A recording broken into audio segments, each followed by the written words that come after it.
আসসালামু আলাইকুম বন্ধুরা। সবার প্রথমে আমি একটা কথা বলতে চাই। আজকে সকালে যে ভূমিকম্পটা হইছে, তাতে অনেক মানুষের অনেক ক্ষতি হইছে। তো যাদের ক্ষতি হইছে তাদের জন্য সবাই দোয়া করবেন। আর যাদের ক্ষতি হয় নাই তাদের জন্য আলহামদুলিল্লাহ অনেক, অনেক শুকরিয়া আদায় করি। আজকে জুম্মার দিন, জুম্মার নামাজ পড়তে যাচ্ছি।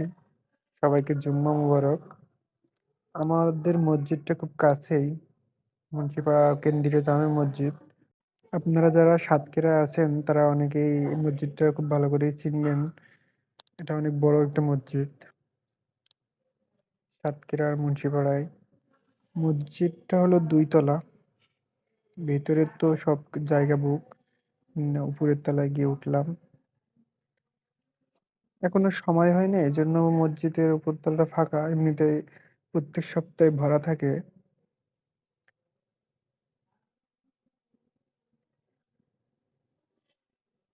মসজিদ থেকে বের হয়ে মাথাটা গরম হয়ে গেল। কারা যে এমন পাপীর দল জুতা চুরি করতে আসে মসজিদে! আসলে তাদের আখিরাতের চিন্তা নাই, এই জন্য তারা